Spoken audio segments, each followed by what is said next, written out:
AC generator, इसको dynamo भी बोलते हैं।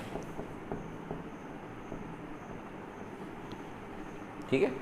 इसके अलावा यहाँ पर जो अपन पढ़ेंगे नाम इसका देखेंगे प्रत्यावर्ती धारा जनित्र, यहाँ के अलावा आप इसके बाद कभी इसका नाम ये देखोगे नहीं, क्योंकि आप अगले सालों में जब इंजीनियरिंग में जाओगे तो वहाँ जनरेटर ही कहलाएगा ये। ठीक है, तो अभी बार तुम लोग ध्यान रखो, जनित्र बोलते हैं जनरेटर मतलब। ठीक है, तो ये फैराडे के विद्युत चुम्बकीय प्रेरण के सिद्धांत पर आधारित है। इसमें किसका किस में रूपांतरण होता है? यांत्रिक ऊर्जा का विद्युतीय ऊर्जा में रूपांतरण होता है। बंद कर दो इसको। यांत्रिक ऊर्जा का विद्युतीय ऊर्जा में रूपांतरण होता है। ठीक, इसको यांत्रिक ऊर्जा के कई तरीके से प्राप्त की जा सकती है। जैसे कि हम मूलतः क्या करते हैं, यदि हाइडल पावर स्टेशन है यानी जल विद्युत ग्रह, तो उस समय डैम से पानी गिराया जाता है ट्यूब की सहायता से। ये पानी तेज़ी से गिरता है किस पर? टरबाइन पर। टरबाइन पर गिरने के कारण टरबाइन घूमना शुरू करती है और इससे जुड़ा रहता है, इस टरबाइन से जुड़ा रहता है ये कॉइल, या अपन बोल सकते हैं जनरेटर, और जनरेटर से विद्युतीय ऊर्जा उत्पादित हो जाती है। ठीक है, ये पानी जो तेज़ी से गिरता है, जितनी अधिक ऊंचाई से गिरेगा उसके पास उतना अधिक वेग होगा और उतनी तेज़ी से इसको घुमाएगा और उतनी अधिक मात्रा में ऊर्जा उत्पादित करेगा। ठीक है, यानी हमें कुल मिला के टरबाइन को घुमाना है। अब इस टरबाइन को घुमाने के लिए पानी का उपयोग कर सकते हैं सीधे, या स्टीम का उपयोग कर सकते हैं। एक बॉयलर में स्टीम उत्पन्न करते हैं, ठीक, जो कि 370 डिग्री सेंटीग्रेड से अधिक तापमान पर होती है। ठीक, और उसको तेज़ी से इसके ऊपर डाला जाता है, इंजेक्ट किया जाता है, जिससे घूमना शुरू हो जाती है। ठीक है, जब ये घूमना शुरू हो जाती है तो इसके घूमने से जनरेटर की कुंडली घूमती है, जिससे विद्युत वाहक बल उत्पन्न हो जाता है। एक तरीका हो गया। और भी कई तरीके हैं। गैस की सहायता से गैस टरबाइन जो है वो चलाई जाती हैं। ठीक, यानी कुल मिलाकर के हमें ऊर्जा, विद्युतीय ऊर्जा प्राप्त करने के लिए पहले टरबाइन को घुमाना है। टरबाइन के घूमने के लिए, घुमाने के लिए कई अलग अलग प्रकार की ऊर्जाओं का उपयोग किया जा सकता है। तो हम जब इस उपकरण की बात करते हैं तो इसमें तो घूम रहा है, इसलिए विद्युतीय ऊर्जा उत्पादित हो रही है। तो हम तो सिर्फ इतना बोलेंगे कि यांत्रिक ऊर्जा का विद्युतीय ऊर्जा में रूपांतरण हो रहा है। ठीक है, इसका जो वास्तविक चित्र है वो बाद में बताएंगे। अभी ये सैद्धांतिक चित्र यहाँ बना हुआ है। इस सैद्धांतिक चित्र में कुंडली है ABCD। ये तांबे के तार की कुंडली है, किसी क्षण ये ABCD स्थिति में है। ठीक, और एक समान चुंबकीय क्षेत्र B सदिश में रखा हुआ है, जो कि बाएं से दाईं ओर कार्यरत है। एक समान चुंबकीय क्षेत्र। अब इस कुंडली को घुमाया जाता है। हम अभी क्लॉकवाइज घड़ी के चलने की दिशा में घुमा रहे हैं। ठीक है, घड़ी के चलने की दिशा में, घड़ी के चलने की दिशा में घुमा रहे हैं, जिसके कारण AB वाला हिस्सा पीछे अंदर की ओर जा रहा है, जबकि ये CD वाला हिस्सा बाहर की ओर आ रहा है। रिपीट, इसे हम क्लॉकवाइज दिशा में घुमा रहे हैं, घड़ी के चलने की दिशा में, जिससे AB वाला हिस्सा अंदर जा रहा है और CD वाला हिस्सा बाहर आ रहा है। ठीक है, और इसके कारण ये फ्लक्स इससे संबंधित चेंज हो रहा है। B सदिश और A सदिश, ये क्षेत्रफल सदिश इस पर डाले गए अभिलंब से दर्शाया गया है। इनके बीच किसी क्षण कोण थीटा है। यदि ओमेगा कोणीय वेग से घूम रहा है तो हम जानते हैं थीटा बराबर ओमेगा इंटू टी होता है। ठीक, तब इससे संबंधित फ्लक्स का मान जैसे जैसे घूमते जाएगी बदलते जाएगा। कैसे बदलते जाएगा? थोड़ी सी और घूमेगी यदि, इसी का एक और चित्र मैं यहाँ बना रहा हूँ साइड में, और थोड़ा घूमने के बाद अभी ऐसी है, इस तरीके से स्थिति है, घूमेगी तो ऐसी तुम्हारी तरफ हो जाएगी। तो इसकी स्थिति ABCD ऐसी हो जाएगी, जबकि चुंबकीय क्षेत्र ये जा रहा है। और तब B सदिश के साथ कोण कितना हो जाएगा? A सदिश का 90 अंश। फिर और घूमेगी और घूम करके ये इस तरीके से हो जाएगी। ठीक, ये इस तरीके से। इसलिए इसका एक और चित्र मैं दिखा दे रहा हूँ आप लोगों को, जिससे आपको और क्लियर हो जाएगा। ये इस तरीके की स्थिति आ जाएगी। ठीक है, और ये A B C और D। अब क्षेत्रफल की दिशा इधर हो गई है, चुंबकीय क्षेत्र अभी भी इधर है। ठीक, और घूमते घूमते विपरीत दिशा में भी जाएगी। यहाँ थीटा का मान जो है ये 90 से छोटा है ना। इसमें थीटा का मान कितना हो गया है? ठीक 90, और इसमें थीटा का मान 90 और 180 के बीच में है। इस तरीके से लगातार कोण का मान बढ़ते चले जाएगा। ठीक है, और कुछ ही समय में ये पूरा गोल घूम के वापस अपनी पुरानी स्थिति में आ जाएगी। हर बार क्या हो रहा है देखिए, अभी कुंडली ऐसी है, इधर N है और इधर S है, तो पूरा चुंबकीय क्षेत्र इसमें से होकर गुजरेगा। जब इसे घुमाएंगे तो इससे संबंधित चुंबकीय क्षेत्र का मान कम होते जाएगा ना, फ्लक्स का मान कम होते जाएगा। जब ऐसी हो जाएगी कुंडली समानांतर चुंबकीय बल रेखाएं और इसका तल समानांतर हो जाएगा, तो इसमें से कोई बल रेखा नहीं गुजरेगी, लेकिन तुरंत ही बल रेखाओं की दिशा पलट जाएगी। यानी पहले जहाँ से प्रवेश कर रही थी अब वहाँ से निर्गत होने लगेगी। यानी लगातार फ्लक्स का मान बदलते जा रहा है और फ्लक्स में परिवर्तन के कारण फैराडे के नियम से विद्युत वाहक बल प्रेरित हो जाएगा। उस प्रेरित विद्युत वाहक बल का मान कितना होगा? प्रेरित विद्युत वाहक बल E बराबर माइनस डी फाई बटे डी टी, यही होता है फैराडे के नियम से। फाई का मान कितना होगा? फाई बराबर होगा बी डॉट ए, या इसी को कैसे लिखेंगे अपन? B mod A mod into cos theta, theta की वैल्यू ओमेगा इंटू टी, ये यहाँ रख देंगे। तो ई बराबर हो जाएगा minus D by D T of B mod A mod cos omega T. B और ए तो स्थिर राशियाँ हैं, जब इनका समाकलन करेंगे तो ये बाहर आ जाएगा, तो बाहर आके कितना हो जाएगा? Minus B mod A mod into cos omega T का डिफरेंशियल अवकलन क्या होता है? माइनस साइन ओमेगा टी, और ओमेगा टी का हो जाएगा ओमेगा। तुमने शायद पढ़ लिया होगा अवकलन समाकलन, नहीं पढ़ा होगा तो थोड़ा पिछले साल जो पढ़ा था उसको रिवाइज कर ले, ध्यान रख ले। ये माइनस माइनस प्लस हो जाएगा, ठीक। यहाँ पर ध्यान रखना, यहाँ N D phi by D T होता है, मैं भूल रहा था उस चीज़ को, ठीक है। तो यहाँ पर एन बाहर रहेगा, माइनस एन, यहाँ माइनस एन, तो हो जाएगा minus minus plus N B mod A mod omega into sine omega T. ये अपने को प्रेरित विद्युत वाहक बल का समीकरण मिल जाएगा। अब इस समीकरण से पता चल रहा है कि टी के साथ, समय के साथ साइन का मान बदलेगा और इसलिए ई का मान भी लगातार बदलते जाएगा और हमें एक ऐसी धारा मिलेगी, ऐसा विद्युत वाहक बल मिलेगा जो समय के साथ निश्चित क्रम से बढ़ेगा और घटेगा। इसे प्रत्यावर्ती धारा कहते हैं, ठीक, अल्टरनेटिंग करंट, ठीक। क्या? हाँ, इसका जो डायग्राम है और घूम करके अलग अलग स्थितियों में से दर्शाया गया है, ठीक है। पी क्यू आर एस में जिस दिशा में यानी जिस सरफेस से फ्लक्स अंदर घुस रहा था, आखिरी वाले चित्र में उसके उल्टी दिशा में घूम रहा है, एंटर हो रहा है। तो इसका मतलब क्या हुआ? लगातार फ्लक्स उससे जो संबंधित है कुंडली से, वो लगातार बदलते जा रहा है। चित्र दिखाई दे रहा होगा। उसके ठीक नीचे जो प्रेरित होने वाले विद्युत वाहक बल है उसको भी दर्शाया गया है, ठीक। और वो अपन इस सूत्र से भी सत्यापित कर सकते हैं। मैं यहाँ चित्र बना रहा हूँ उसका, जो विद्युत वाहक बल प्राप्त होगा उसका।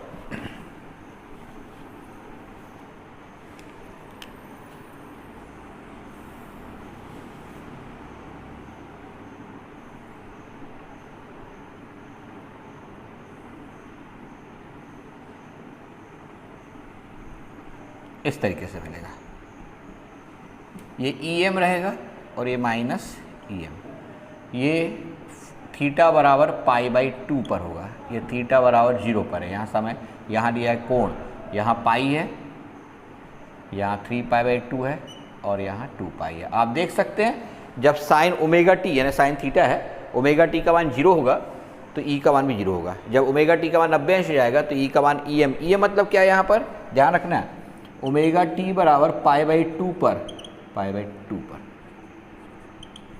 ई का मान अधिकतम होगा,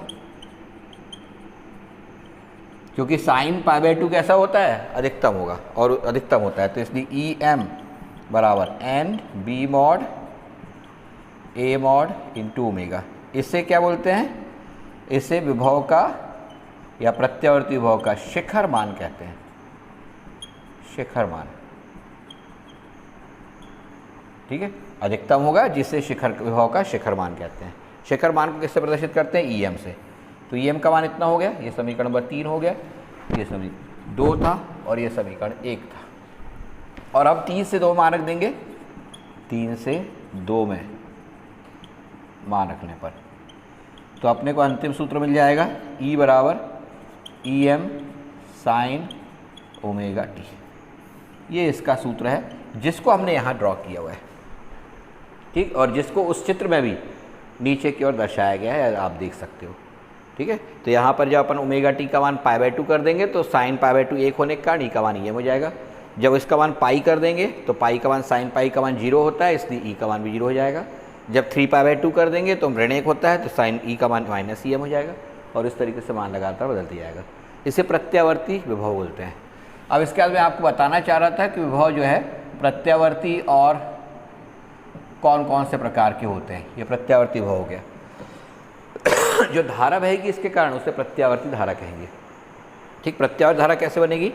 I बराबर होता है E बटे R, ठीक। तो इसलिए E का मान रख देंगे EM साइन ओमेगा टी के बटे आर, और यहाँ आई ई एम बटे आर, ये क्या कहलाएगा? धारा का शिखर मान, ठीक, जिसको आई एम से दर्शाते हैं, आई एम। तो इसलिए आई बराबर हो जाएगा I am sine omega T. ये प्रत्यावर्ती धारा का व्यंजक हो जाएगा, जिसको देंगे समीकरण नंबर 5। ठीक है, तो फिर से मैं रिपीट कर दूं, जरा ध्यान से समझना। इसमें ए बी सी डी एक आयताकार कुंडली है, वास्तविक परिस्थितियों में आयताकार भी ले सकते हैं और बेलनाकार भी होती है। ठीक है, अभी अपन ने आयताकार ली है। चुंबकीय क्षेत्र में रखा गया है, जो कहाँ से कहाँ कार्य कर रहा है? बाएं से दाईं ओर। अब इसे एक बाह्य स्रोत या बाह्य मैकेनिकल यांत्रिक स्रोत की सहायता से इसके ऊर्ध्व अक्ष के परितः ओमेगा कोणीय वेग से घुमाना प्रारंभ करते हैं। ठीक, जैसे हम ओमेगा कोणीय वेग से घुमाना प्रारंभ करते हैं, ए बी भाग अंदर की ओर जाएगा क्षेत्र में और सी डी बाहर की ओर आपकी ओर निकलेगा, और इसके घूमने के कारण फ्लक्स कटेगा। ठीक है, तो फ्लक्स जब कटता है तो हम जानते हैं फैराडे की ईएमआई नियम से कि फ्लक्स परिवर्तन की दर के कारण किसका मान उत्पन्न होता है? प्रेरित विद्युत वाहक बल का मान उत्पन्न होता है। ठीक है, ई बराबर अपन ने निकाले थे minus N D phi by D T.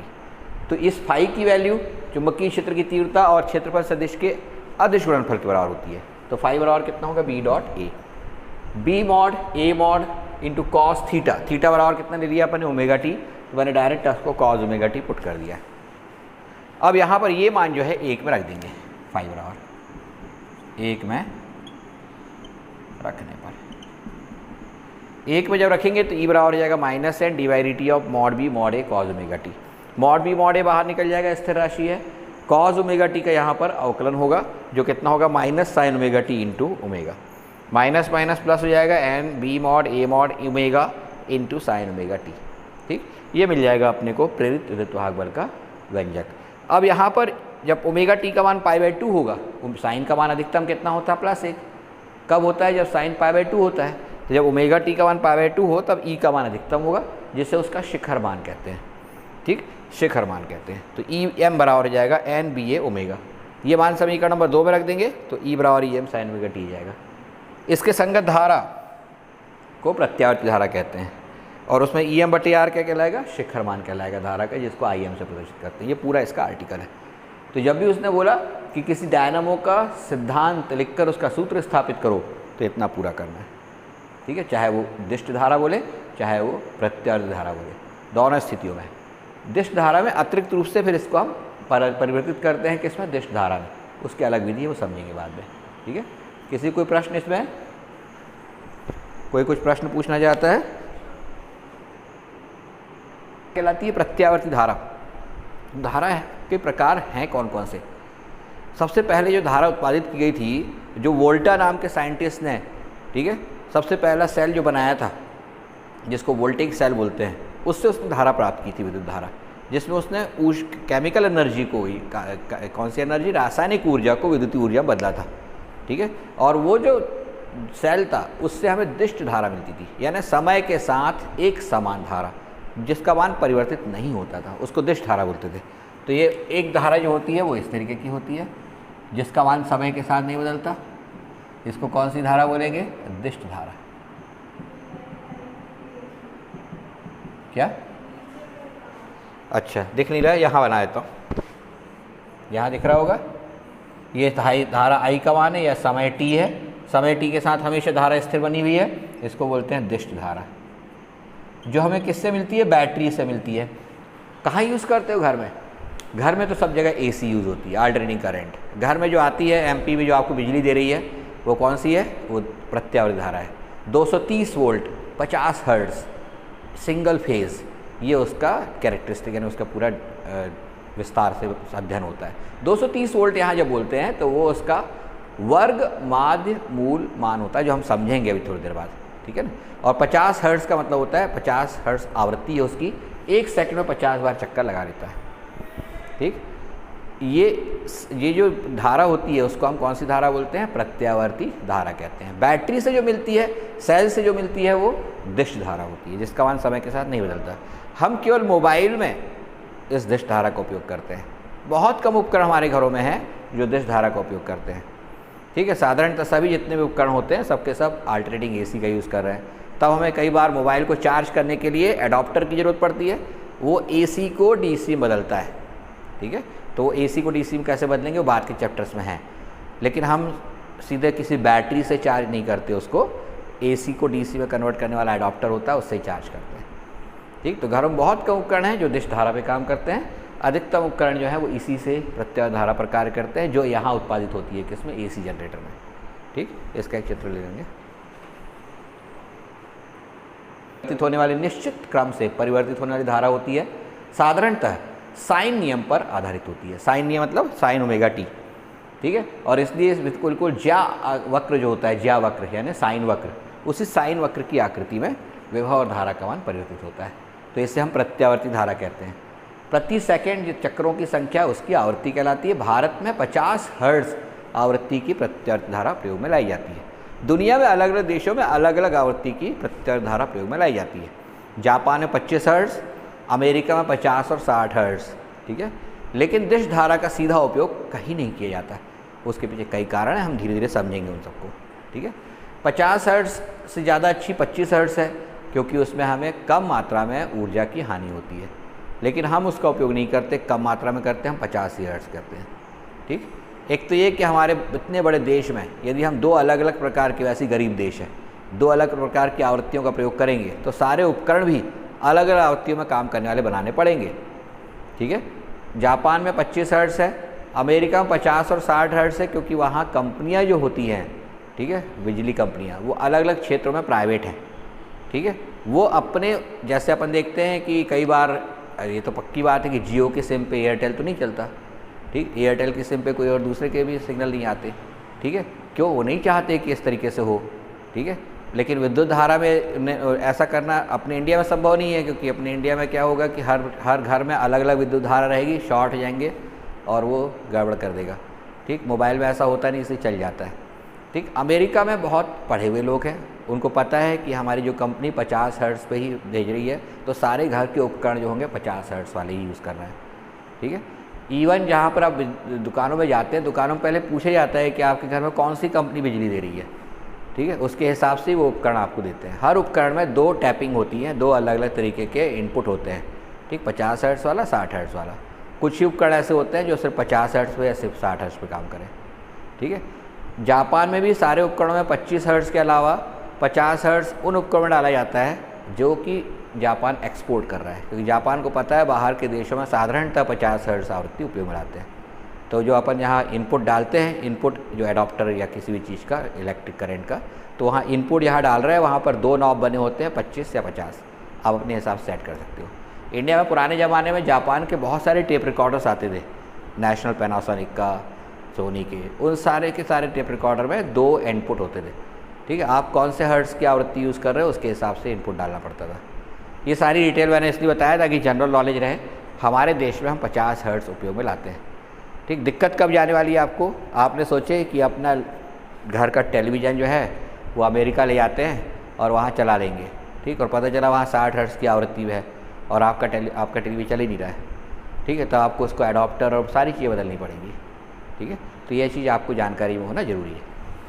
अभी जो इस तरीके की प्रत्यावर्ती धारा है, इसकी आवृत्ति भारत में कितना बताया मैंने, 50 हर्ट्ज, ठीक। अब इसमें इस धारा के मान को लगातार यदि बदल रहा है धारा का मान, तो उसके लिए हमें उसका औसत मान मालूम होना चाहिए क्या होता है, और वर्ग माध्य मूल मान RMS वैल्यू मालूम होना चाहिए। जब भी हम बोलते हैं कि हमारे घरों में 230 वोल्ट की सप्लाई है, तो यहाँ 230 वोल्ट ये वर्ग माध्य मूल मान है विभव का, शिखर मान नहीं है। शिखर मान बताया मैंने, EM होता है ये वाला, ठीक है। हम जो यूज़ करते हैं, जैसे कोई भी आप बोलते हो कि 120 वोल्ट की सप्लाई है, 230 वोल्ट की सप्लाई है, मतलब ये वर्ग माध्य मूल मान है, शिखर मान नहीं है। तो निकालते कैसे हैं औसत मान को और वर्ग माध्य मूल मान को, इसके बाद अपन उसको समझ रहे हैं, ठीक है। तो ये तो सिद्धांत हो गया किसका, प्रत्यावर्ती धारा जनित्र का। अभी अपन देख ले रहे हैं औसत मान और इसका वर्ग माध्य मूल मान कैसे निकालते हैं। उसके बाद फिर कल से स्टार्ट करेंगे प्रत्यावर्ती धारा जनित्र का वास्तविक चित्र, उसके विभिन्न भागों का वर्णन और उसकी वर्किंग। फिर उसके बाद दिश धारा जनित्र, उसके विभिन्न भागों का वर्णन और उसकी वर्किंग। उसके बाद पढ़ेंगे अपन DC मोटर, दिश धारा मोटर, उसके भागों का वर्णन, उसकी वर्किंग, ठीक। उसके बाद देखेंगे ट्रांसफार्मर, परिणामित्र बोलते हैं हिंदी में, ठीक, उसकी वर्किंग, ठीक, उसके प्रकार, उसमें होने वाले दोष। जब इतना हो जाएगा तो फिर AC सर्किट स्टार्ट करेंगे, तो एसी सर्किट वगैरह जब भी स्टार्ट करेंगे, लेकिन पहले अपने को मालूम होना चाहिए कि प्रत्यावर्ती धारा का औसत मान क्या है, उसको अपन समझ रहे हैं। औसत मान कैसे के नंबरों, जितने भी नंबर आपके 6 सब्जेक्ट में आए हैं उसका औसत मान प्रतिशत होता है आपका, है ना। जैसे आपको 85% आए हैं, इसका मतलब है कि हर सब्जेक्ट में औसतन 100 में से 85 नंबर आए हैं। ठीक, कैसे निकालते हो आप उन सबको? x1 plus x2 plus x3 जितने मान हैं सबके बट्टे में क्या कर देते हैं n, ये मिल जाता है x की एवरेज वैल्यू। ऐसे ही करते हैं। ठीक, अब यदि हम प्रत्यावर्ती विभव की बात करते हैं तो इसके बारे में जब बात करेंगे तो आप देखेंगे कि जितना धनात्मक मान है उतना ही इसका ऋणात्मक क्षेत्रफल का मान भी है। तो इसका यदि पूरे चक्र में औसत मान निकालेंगे, पूरे चक्र में I का औसत मान, I एवरेज, तो उसका मान कितना आएगा? 0 आएगा। क्यों? क्योंकि जितना धनात्मक मान आएंगे उतने ही ऋणात्मक मान, उनका योगफल करेंगे जब ऊपर तो उनका योगफल 0 हो जाएगा। और इसलिए इसको हम आधे चक्र में औसत मान निकालते हैं। ठीक है, अर्ध चक्र में औसत मान कैसे निकालते हैं उसको समझिए यहाँ पर। तो ये आर्टिकल यहाँ से स्टार्ट हो रहा है, अर्ध चक्र में प्रत्यावर्ती धारा का औसत मान ज्ञात करो, ये ऐसे प्रश्न आते हैं।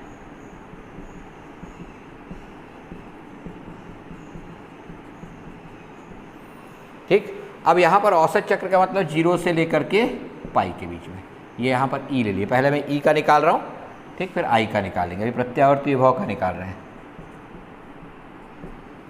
ठीक, उसके लिए एक छोटी सी बात याद रखना है, किसी भी फंक्शन f(x) का एवरेज मान निकालना है तो ये इंटीग्रेशन f(x) dx x1 से x2 upon x2 minus x1 इस सूत्र का प्रयोग करके निकालते हैं। ठीक है, किसी फलन का, क्योंकि यहाँ पर ये मान जो लिए जा रहे हैं, फलन जो लिया गया है, यहाँ पर जो ई जो है ये एक समान नहीं है, परिवर्ती है। ठीक है, और जब परिवर्ती स्थिति होती है तब इंटीग्रेशन का उपयोग करके ही हम औसत मान ज्ञात करते हैं। तो किसी फलन का औसत मान निकाल रहा हूँ इस अंतराल x1 से x2 में, तो उसको इंटीग्रेट कर देंगे f(x) dx x1 से x2 और अपॉन अंतराल का भाग दे देंगे। यहाँ हम किसके किसके बीच निकालना चाहते हैं? 0 से पाई के बीच में। ठीक, तो हम क्या लिखेंगे? 0 से पाई ई डी थीटा, क्योंकि यहाँ किसका फलन है? यहाँ पर थीटा का, यहाँ थीटा लिया गया। ठीक, के बटे पाई माइनस 0, ये ई एवरेज जाएगा आधी साइकिल के लिए। अब ई का मान कितना होता है? अभी देखे थे, ई बराबर होता है E M sine omega T, या इसी को लिखते हैं E M sine theta. Omega T को थीटा लिखा जा सकता है, ये मान रख देंगे। तो ई एवरेज बराबर कितना मिल जाएगा? 0 two pi E M sine theta D theta के बटे पाई। इसमें से ई एम स्थिर राशि बाहर निकल जाएगी। साइन थीटा का इंटीग्रेशन माइनस कॉस थीटा होता है 0 से पाई और अपॉन पाई। इसकी वैल्यू रख के सॉल्व करेंगे। ई एम बनता है ना यहाँ पर। इसके बाद क्या करते हैं? अपर लिमिट रखेंगे minus cos pi minus minus cos 0 के बटे पाई। उसके अगली स्टेप में क्या हो जाएगा? E M minus cos pi है, कॉस 180 का मान हर्ष -1 होता है, तो माइनस माइनस कितना हो जाएगा यहाँ? +1, और इसका मान भी माइनस माइनस कितना हो जाएगा? +1 के बटे पाई, या 2 बटे पाई इंटू ई एम। ये किसका मान मिल जाएगा अपने को? ई एवरेज का। ठीक है, ये छोटे छोटे आर्टिकल 3-3 नंबर के आते हैं बनना चाहिए, कोई ज़्यादा कठिन नहीं है। ठीक है, अब पेपर इतने सरल होते जा रहे हैं कि अब धीरे धीरे एमपी बोर्ड वालों ने तो बिल्कुल बच्चों टाइप के पेपर देना शुरू कर दिया है। ऐसे क्वेश्चन ही नहीं आते, सीधे ऑब्जेक्टिव पूछता है कि अर्धचक्र में ई एवरेज का मान इनमें से कौन सा है, या ई एवरेज का मान अर्धचक्र में होता है डैश डैश डैश, तो 2 बटे पाई ई एम। पूरे चक्र में कितना हो जाएगा? 0। ठीक है, इतना सरल भी नहीं आएगा, लेकिन आ भी सकता है, क्योंकि आधे बच्चों को पता ही नहीं रहता है कि पूरे चक्र में 0 होता है और आधे चक्र में इतना निकलता है। ठीक है, तो ये कन्फ्यूज़न है और इसलिए इसको अच्छे से तैयार करना है। किसी भी फलन का औसत मान ज्ञात करने के लिए वो सूत्र उपयोग में लाया जाता है जो आप इंटीग्रेशन के उपयोग में इस साल 12वीं क्लास में पढ़ेंगे। ठीक है, तो किसी फलन का औसत मान उस सूत्र से निकाला जाता है। मैंने जैसा बताया कि यदि पूरे चक्र में निकालते तो 0 मिलता है, तो इससे तो ऐसा लगता है धारा बह ही नहीं रही है। धारा तो बह रही है, लेकिन उसके कारण वस्तु गर्म भी हो रही है, यानी उसका ऊष्मीय प्रभाव भी है। और इसी चीज़ कारण से धारा के उस ऊष्मीय प्रभाव का अध्ययन उसके वर्ग माध्य मूलमान से होता है। वर्ग माध्य मूलमान से होता है। ठीक है। तो उस वर्ग माध्य मूल मान का मान कैसे निकालेंगे, कितना होगा, ये इसके बाद हम करेंगे, ठीक है। तो उसको ज़रा ध्यान समझ ले। जैसे किसी फलन के लिए अपन ने देखे एवरेज मान इससे निकालते हैं, तो आरएमएस वैल्यू कैसे निकालते हैं, किसी फलन x का आरएमएस मान x1 square, x2 square, x3 square, xn square के बटे n लेंगे और उसका वर्गमूल निकालेंगे। ये क्या कहलाएगा, वर्ग माध्य मूल मान, रूट मीन स्क्वायर वैल्यू, ठीक। RMS, तो RMS आ जाता है उसका। इसका मतलब वर्गों का माध्य लेंगे और उसका वर्गमूल निकालेंगे। ये वर्गों का माध्य ले लिए, उसका वर्गमूल। अब इंटीग्रेशन के रूप में इसको कैसे लिखेंगे, रूट के अंदर इंटीग्रेशन x1 से x2 fx का वर्ग dx के बटे x2 माइनस x1। क्या किया अपन ने, वर्गों का औसत निकाल लिए और उसका वर्गमूल ले लिए। तो ये क्या कहलाएगा, x की या fx की, फंक्शन ऑफ x की RMS वैल्यू कहलाएगी, ठीक है। तो ये सूत्र प्रयोग में लाते हैं, दो सूत्र। यहाँ पर ये सूत्र लिखवाए गए हैं एवरेज वैल्यू के और ये लिखे गए हैं RMS वैल्यू के। इसके बाद मैं RMS वैल्यू निकालना सिखा रहा हूँ, इसको जरा एक फ़ोटो लेना। इसके बाद अपन RMS वैल्यू निकालना सीखेंगे। ये थोड़ी सी अलग चीज़ है, वैल्यू निकालेंगे। RMS वैल्यू एक बार समझा दे रहा हूँ, कल फिर एक बार समझाऊँगा, ठीक है, क्योंकि एक बार में अक्सर बायो वालों को खास करके समझ में नहीं आती है, ठीक। तो मैं समझा देता हूँ इसको पूरा, मैथ्स वालों को आ जाएगी क्योंकि वो लोग पढ़ रहे हैं। यहाँ पर जब ई की RMS वैल्यू निकालेंगे तो यहाँ 0 से कितना कर देंगे, अब 2 पाई, और ई का वर्ग लेंगे डी थीटा, यहाँ पर 2 पाई माइनस 0। अब ई का मान कितना पुट कर देंगे, ई एम साइन थीटा। तो ई का RMS वैल्यू बराबर जाएगी 0 to 2 पाई। और उसका क्या लेना है अपने को, वर्गमूल, तो भूल ही गया मैं। तो वर्गमूल लेंगे तो √2 पाई बाहर आ जाएगा, तो 1/√2 पाई, और इंटीग्रेशन रूट के अंदर integration 0 to 2 pi E M sine omega T का वर्ग या साइन थीटा का वर्ग डी थीटा। इसमें से ई एम बाहर निकल जाएगा अपॉन √2 पाई, रूट के अंदर integration of sine square theta D theta 0 से 2 पाई। कितने लोगों को मालूम है कि साइन स्क्वायर थीटा का इंटीग्रेशन कैसे करते हैं, हर्ष क्या आपको पता है? स्क्वायर थीटा है, उस साइन स्क्वायर थीटा की वैल्यू हम रखते हैं 1 माइनस कॉस 2 थीटा के बटे 2। ये ट्रिग्नोमेट्री में आपने पढ़े होंगे, ठीक। और रख देंगे तो कितना हो जाएगा, ई एम के बटे √2 pi, A root of 0 to 2 pi 1 minus cos 2 theta upon 2 D theta. ये दो ही बाहर निकल जाएगा, तो ई एम बटे √2 इंटू √2 यानी क्या हो जाएगा 2 √पाई, इंटीग्रेशन 0 से 2 पाई 1 डी थीटा अलग हो जाएगा, minus 0 to 2 pi cos 2 theta D theta अलग हो जाएगा। ई एम के बटे 2 √पाई रूट ऑफ, ये 1 का इंटीग्रेशन थीटा हो जाएगा 0 से 2 पाई, माइनस कॉस 2 थीटा का इंटीग्रेशन कितना होता है, साइन 2 थीटा के बटे 2 0 से 2 पाई। वैल्यू पुट कर देंगे, ई एम के बटे 2 √पाई रूट ऑफ, यहाँ 2 पाई माइनस 0 लिखोगे, माइनस यहाँ sine 4 pi upon 2 minus sine 0 upon 2। कोई दिक्कत किसी को? वैल्यू बार पुट की गई और कुछ नहीं किया मैंने। अगली स्टेप में साइन 4 पाई की वैल्यू भी 0 होती है और साइन 0 की वैल्यू भी 0 होती है, यानी सेकेंड पार्ट पूरा 0 हो जाएगा। तो क्या बचेगा, अब बचेगा यहाँ ई एम के बटे 2 √पाई इंटू रूट के अंदर 2 पाई, सिर्फ 2 पाई बचेगा। ये भी 0 हो गया, ये भी 0 हो गया, ठीक। ये ई RMS चल रहा है। अगली स्टेप में ये पाई से पाई कैंसिल हो जाएगा, तो √2 से √2 कैंसिल हो जाएगा, तो कितना बचेगा, ई एम के बटे √2। ये हो जाएगा ई RMS का मान। तो ई RMS का मान कितना होता है, ई एम के बटे √2 होता है, ध्यान रखेंगे, ठीक है। तो ये पूरा सॉल्व कर लिए हैं अपन ने।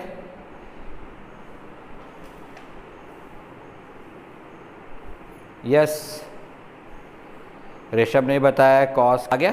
तो ये RMS वैल्यू, इसको मैं कल एक बार फिर समझाऊंगा, ठीक है। अच्छे से एक बार देख लें, इसका मैं शॉर्ट भी ले रहा हूँ जिससे आपको शॉर्ट मिल जाएगा, ठीक है।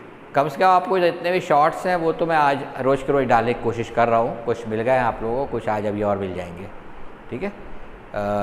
तो कल अपन इसके आगे बढ़ेंगे। एक और चीज़, कल से मैं चालू कर रहा हूँ क्लास, जो बात हुई थी अपनी क्रैश कोर्स की, वो क्लास चालू कर रहा हूँ। सुबह कल मैं 7:15 बजे आप लोगों को गूगल मीट का कोड भेजूँगा, ठीक है। ये कोड आप लोगों को अपने वाले यानी 12th क्लास के ग्रुप में भी अभी कुछ दिन शेयर करूँगा, 1 या 2 दिन।